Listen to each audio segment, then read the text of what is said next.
ഹരേ കൃഷ്ണ. ഇന്നത്തെ വീഡിയോ കർക്കിടക വാവിനെ പറ്റിയിട്ടാണ്.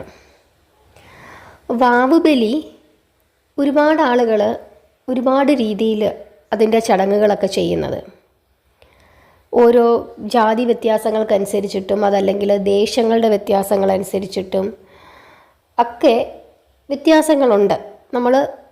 എൻ്റെ സ്ഥലത്ത് തന്നെ പലരും പല രീതിയിൽ ചെയ്യുന്നതായിട്ട് നമുക്ക് കാണാനായിട്ട് പറ്റും.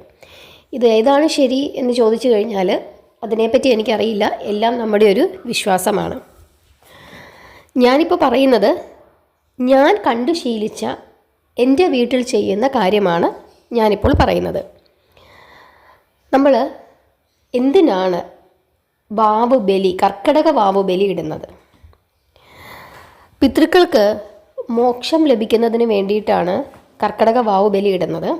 നമ്മൾ 2-3 തരത്തിൽ ബലിയിടും. ഒന്ന്, നമ്മൾ മരണം കഴിഞ്ഞാൽ ആ ഉള്ള ബലിയിടും. അത് ആ ആൾക്ക് ആരാണോ മരിച്ചത് അവർക്ക് വേണ്ടിയിട്ടിടുന്ന ബലിയാണ് മരിച്ചു കഴിയുമ്പോൾ ഇടുന്ന ബലി. പിന്നെ നമ്മൾ ആണ്ടുബലി ഇടും. ഓരോരുത്തരുടെയും മരിച്ച ആ വർഷം, ഓരോ വർഷമാകുമ്പോഴേക്കും ആണ്ടുബലി ഇടും. അതുകൂടാതെ നമ്മൾ കർക്കിടക വാവ് ബലി ഇടും. കർക്കിടക വാവ് ബലി ഇടുമ്പം നമ്മൾ ഒരാളെ മാത്രം ഉദ്ദേശിച്ചിട്ടല്ല സാധാരണയായിട്ട് ബലി ഇടുന്നത്. ശരിക്കും പറഞ്ഞു കഴിഞ്ഞാൽ നമ്മുടെ 7 തലമുറകൾക്ക് വരെ അതിൻ്റെ ഒരു പുണ്യം ലഭിക്കുമെന്നാണ് പറയുന്നത്. നമ്മൾ പേരും നാളും പറയും, ശരിയാ, പക്ഷെ ആ ആളുടെ 7 തലമുറ വരെ ഇതിനൊരു ഫലം നമുക്ക് ഉണ്ടാകും. നമ്മൾ ബലിയിടുന്ന സമയത്ത് എല്ലാവരെയും ഓർക്കണം എന്നാണ് പറയുന്നത്. നമ്മുടെ ഓർമ്മയിലുള്ള നമ്മുടെ മരിച്ചുപോയ ആളുകളെ എല്ലാം തന്നെ നമ്മൾ ആ നിമിഷം ഓർക്കണം എന്നാണ് കർക്കിടക വാവ് ബലി ഇടുന്ന സമയത്ത് പറയുന്നത്. പിതൃക്കളെ എല്ലാവരെയും ഓർക്കണം. പിന്നെ നമ്മൾ ശ്രദ്ധിക്കേണ്ടുന്ന മറ്റൊരു കാര്യം, ഒരാൾ നമ്മുടെ വീട്ടിൽ മരിച്ചു, ആ ആൾക്ക് വേണ്ടി നമ്മൾ ബലി ഇടുകയാണെങ്കിൽ നമ്മളത് പേരും നാളും ചോദിക്കും. ബലി ഇടിയിക്കാനിരിക്കുന്ന ആളോ അതല്ലെങ്കിൽ ക്ഷേത്രത്തിൽ നിന്നാണോ ചെയ്യുന്നത് നമ്മൾ ചോദിക്കും, പേരും നാളും ചോദിക്കും. അപ്പോൾ നിങ്ങൾ പേര് പറയുക. നാളെ നിങ്ങൾ പറയേണ്ടുന്നത് മരിച്ച ദിവസത്തെ നാളാണ് പറയേണ്ടത്. അങ്ങനെയാണ് നമ്മളൊക്കെ ചെയ്യുന്നത്. എതിരഭിപ്രായമുണ്ടോ എന്ന് എനിക്കറിയില്ല. അങ്ങനെയാണ് എന്നോട് എൻ്റെ വീട്ടിലുള്ള ആളുകളൊക്കെ പറഞ്ഞു വന്നിട്ടുള്ളത്. നമ്മൾ ബലിയിടുമ്പോൾ അവർ മരിച്ച ദിവസത്തെ നാളാണ് പറഞ്ഞ് ബലിയിടേണ്ടതെന്നാണ് പറഞ്ഞിട്ടുള്ളത്. പിന്നെ നമ്മൾ ശ്രദ്ധിക്കുന്നത്, ഞങ്ങളൊക്കെ ചെയ്യുന്ന കാര്യമെന്ന് വെച്ചാൽ, അതായത് എൻ്റെ വീട്ടിൽ ചെയ്യുന്ന കാര്യമെന്ന് പറഞ്ഞു കഴിഞ്ഞാൽ, നമ്മൾ ബലിയിടുന്നതിൻ്റെ തലേ ദിവസം ഒരിക്കലുണ്ണും. പൂർണ്ണമായ സസ്യഭക്ഷണമാണ് കഴിക്കുന്നത്. ഒരു നേരം അരിഭക്ഷണം, അത് നമ്മൾ സാധാരണ വ്രതം എടുക്കുമ്പം തലേ ദിവസം എടുക്കുന്നത് പോലെ വളരെ ലഘുവായിട്ട് സന്ധ്യയ്ക്ക് ശേഷം ആഹാരമൊന്നും കഴിക്കില്ല ബലിയിടുന്നതിൻ്റെ തലേ ദിവസം. ബാക്കി 2 സമയവും നമ്മൾ പഴങ്ങളോ അതല്ലെങ്കിൽ ഉപ്പുമാവോ ഗോതമ്പിൻ്റെയൊക്കെ അതൊക്കെ നമുക്ക് കഴിക്കാം. ആ രീതിയിലാണ് നമ്മൾ പോകുന്നത്. തലേ ദിവസം ബലിയിടുന്നതിന് തലേ ദിവസം, പിറ്റേ ദിവസം ബലിയിടുന്നിടം വരെ നമ്മൾ ഒന്നും കഴിക്കാതെയാണ് രാവിലെ പോയി ബലിയിടുന്നത്. അതിനുശേഷം വന്നിട്ടും ഒരു നേരം നമ്മൾ അരിഭക്ഷണം കഴിക്കും. അന്നേരം നമ്മൾ വളരെ അമ്പലത്തിൽ നിന്ന് നമ്മൾ മേടിക്കുന്ന ചോറോ അതല്ലെങ്കിൽ വീട്ടിൽ തന്നെ നമ്മൾ പച്ചരിയോ അല്ലെങ്കിൽ ഉണക്കലരിയോ വെച്ചിട്ട് അതാണ് ഞങ്ങളുടെയൊക്കെ വീടുകളിൽ കഴിക്കുന്നത്. അതിൻ്റെ കൂട്ടത്തിൽ ഒരു മെഴുക്കുവരട്ടിയോ അതല്ലെങ്കിൽ മോരോ ഒക്കെ കൂട്ടി കഴിക്കും. കോവയ്ക്ക മെഴുക്കുവരട്ടി വെക്കും, വഴുതനങ്ങ മെഴുക്കുവരട്ടി വെക്കും. അങ്ങനെ മെഴുക്കുവരട്ടിയും മോരും കൂട്ടിയിട്ടാണ് ഉച്ചയ്ക്ക് കഴിക്കുന്നത്. ഇഞ്ചി തൈര് ഉണ്ടാക്കാറുണ്ട്.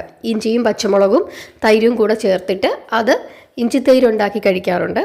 അപ്പോൾ ഇങ്ങനെയാണ് കഴിക്കുന്നത്. അതല്ലാതെ നോൺ വെജ് ഒന്നും നമ്മുടെ വീട്ടിൽ ഉപയോഗിക്കാറില്ല. അതുപോലെ വലിയ വിഭവസമൃദ്ധമായ സദ്യ വെച്ചിട്ട് വ്രതം എടുക്കുന്ന, അതായത് ബലിയിട്ട ആളും കഴിക്കാറില്ല.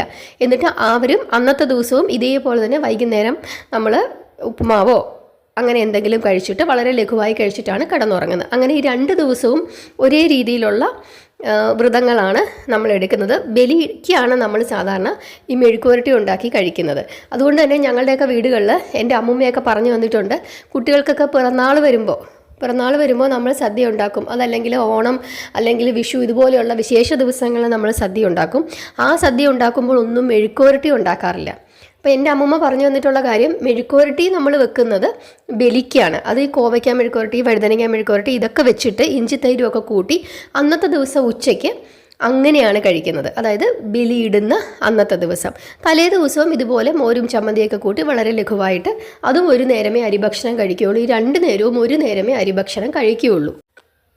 ഈ വിധം ബലിയിടുന്നതാണ് ഞാൻ എൻ്റെ വീടുകളിലൊക്കെ കണ്ടിട്ടുള്ളത്. എൻ്റെ അമ്മൂമ്മമാർ ഒക്കെ പറഞ്ഞു തന്നിട്ടുള്ളത് ഈ വിധമാണ്. അതാണ് പറഞ്ഞത്. വ്യത്യാസങ്ങളുണ്ടാകാം, അതുകൊണ്ട് തർക്കമൊന്നുമില്ല. ഞങ്ങളുടെ വീട്ടിൽ നടന്നു വരുന്ന കാര്യമാണ് പറഞ്ഞത്, ഞാൻ കണ്ടിട്ടുള്ളത്. പിന്നെ എൻ്റെ അമ്മൂമ്മയൊക്കെ ഞാൻ കണ്ടിട്ടുണ്ട്. പണ്ട് ഈ വാവ് ബലിക്ക്, അതായത് കർക്കിടക വാവ് ബലിയുടെ അന്ന് സന്ധ്യയ്ക്ക് എൻ്റെ അമ്മൂമ്മ വഴനയില കൊണ്ടിട്ട് വഴനയിലയുടെ അപ്പം ഉണ്ടാക്കും. വഴനയില അപ്പം ഉണ്ടാക്കിയിട്ട് അറവാതുക്കൽ വിളക്ക് കത്തിച്ചിട്ട് വഴനയിലയുടെ അപ്പം അവിടെ വെക്കും. സന്ധ്യയ്ക്ക് അവിടെ വെച്ചിട്ട് അവിടെ കിണ്ടിയിൽ വെള്ളം, അതുപോലെ ഈർക്കിലി, ഉമിക്കരി, ഒരു പലക, ഒരു കഷ്ണം തോർത്ത്, ഇതൊക്കെ വെക്കും. എന്നിട്ട് ഈ വഴനയിലയുടെ അപ്പവും വെക്കും. എന്നിട്ട് ഇപ്പം രാത്രിയിൽ വന്നിട്ട് പിതൃക്കൾ അത് കഴിക്കും എന്നാണ് അമ്മൂമ്മ പറയുന്നത്. അപ്പോൾ കൊച്ചിലേക്ക് ഞാൻ കുഞ്ഞായിരിക്കുമ്പോൾ കരയും, എനിക്ക് വേണം എന്നും പറഞ്ഞിട്ട് ഈ അപ്പം. പിറ്റേ ദിവസമേ തരുള്ളൂ, അന്ന് തരികയില്ല നമുക്കൊന്നും. ഇതുണ്ടാക്കി വെക്കത്തേ ഉള്ളൂ. അപ്പോൾ ഇതിൻ്റെ മണമൊക്കെ കേട്ടിട്ട് എനിക്ക് വേണമെന്ന് പറഞ്ഞ് കരയും. അപ്പോൾ പറയും, അമ്മൂമ്മയൊക്കെ പറയും, ഇല്ലില്ല അത് അപ്പൂപ്പനും അമ്മൂമ്മയും വരും, അപ്പൂപ്പനും അമ്മൂമ്മയ്ക്കും കൊടുക്കാനാണ് എന്ന് പറയും. അന്നേരം എനിക്ക് അപ്പൂപ്പനെയും അമ്മൂമ്മയും കാണണം എന്ന് പറഞ്ഞ് ഞാൻ കരയും. അന്നേരം എൻ്റെ അമ്മാവൻ എന്നോട് പറയും, നീ ഇവിടെ പാത്തിരുന്നോ, കതകിൻ്റെ മൂലയ്ക്ക് പാത്തിരിക്കുക, കുറേ കഴിയുമ്പം അപ്പൂപ്പനൊക്കെ വരും, മുത്തശ്ശനും മുത്തശ്ശിയൊക്കെ വരും, അപ്പോൾ കാണാം, ഇവരെടുത്ത് കഴിക്കും, അതിനുശേഷം നമുക്ക് കഴിക്കാമെന്ന് പറയും. അപ്പോൾ ഇങ്ങനെ മുത്തശ്ശിയും കാണാൻ വേണ്ടിയിട്ട് നമ്മൾ വാതിലിൻ്റെ അവിടെ ഇങ്ങനെ പാത്തിരുന്ന് ലൈറ്റൊന്നും ഇടരുതെന്ന് പറയും. അവർ വരില്ല എന്നൊക്കെ പറയും. എന്നിട്ട് ഈ ലൈറ്റൊന്നും ഇടാതെ വാതിലിൻ്റെ അവിടെ പാത്തിരുന്നിട്ട് കുറേ കഴിയുമ്പോൾ ഞാൻ അവിടെ കിടന്നുറങ്ങും. പിറ്റേ ദിവസം രാവിലെ എഴുന്നിട്ട് ഞാൻ കരയും, മുത്തശ്ശിയും വന്നിട്ട് ഞാൻ കണ്ടില്ല എന്നും പറഞ്ഞ്. എന്നിട്ട് പിറ്റേ ദിവസമാണ് നമുക്ക് ഈ വഴനയിലയുടെ അപ്പം തരുന്നത്. ഇങ്ങനെയൊക്കെയുള്ള കാര്യങ്ങളൊക്കെ എൻ്റെ വീട്ടിൽ ഞാൻ കണ്ടിട്ടുണ്ട്. ഇങ്ങനെയാണ് ഞങ്ങൾ വാവുബലി ഇട്ടുകൊണ്ടിരിക്കുന്നത്. ഞങ്ങളെന്ന് വെച്ച് കഴിഞ്ഞാൽ എൻ്റെ വീട്ടിൽ ഭഗവാന്റെ അനുഗ്രഹം കൊണ്ട് എൻ്റെ അച്ഛനും അമ്മയ്ക്കും വലിയ കുഴപ്പമൊന്നുമില്ലാതെ പോകുന്നു. എൻ്റെ അച്ഛൻ പക്ഷേ ഇപ്പോൾ ഹോസ്പിറ്റലിലാണ്, സോഡിയം കുറഞ്ഞു എന്ന് പറഞ്ഞു, അഡ്മിറ്റാണ് ഹോസ്പിറ്റലിൽ. എല്ലാവരും പ്രാർത്ഥിക്കണം. കുഴപ്പമൊന്നും ഇല്ലാന്ന് തോന്നുന്നു, മരുന്നൊക്കെ കഴിക്കുന്നുണ്ട്. ഡോക്ടർ പറഞ്ഞു 2 ദിവസം കൂടെ കിടക്കട്ടെ എന്ന് പറഞ്ഞിരിക്കുകയാണ്. അതുകൊണ്ട് ഹോസ്പിറ്റലിലാണ്. പ്രശ്നങ്ങളൊന്നും ഉണ്ടാവാതെ ഭഗവാൻ അനുഗ്രഹിച്ച് തിരിച്ചു വരട്ടെ, അത്ര മാത്രമേ ഉള്ളൂ നമ്മൾ പ്രാർത്ഥിക്കുന്നത്. നിങ്ങളും പ്രാർത്ഥിക്കണം, ഒരു പ്രശ്നമില്ലാതെ എൻ്റെ അച്ഛനിങ്ങ് തിരിച്ച് ആരോഗ്യത്തോടുകൂടി ഞങ്ങൾക്ക് തരണമേ എന്ന്. അപ്പോൾ ഇതൊക്കെയാണ് പറയാനുള്ളത്. നിങ്ങളുടെ സ്ഥലത്തെ അല്ലെങ്കിൽ നിങ്ങളുടെ വീട്ടിൽ എങ്ങനെയാണ് ചെയ്യുന്നതെന്ന് കമൻ്റ് ഇടൂ.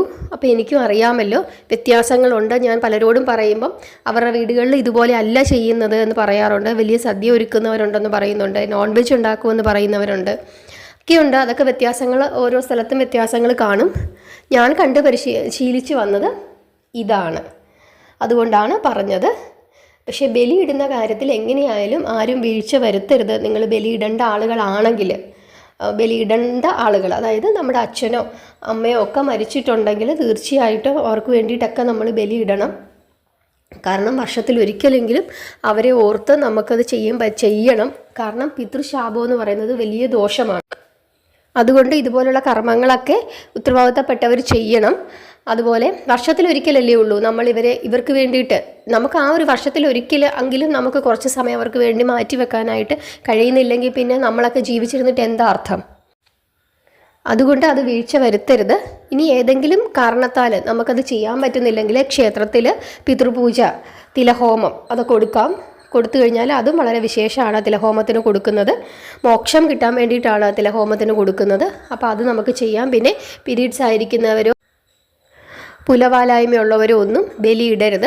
ഇപ്പം നമ്മുടെ വീട്ടിൽ നമുക്ക് ബലിയിടണം, നമ്മുടെ വീട്ടിൽ അങ്ങനെ ആരെങ്കിലും ഉണ്ടെന്നുണ്ടെങ്കിൽ അവരെ ആ വീട്ടിൽ നിന്നൊന്ന് മാറ്റി നിർത്തിയിട്ട് ശുദ്ധമായിട്ടിരിക്കുന്നതായിരിക്കും നല്ലത്.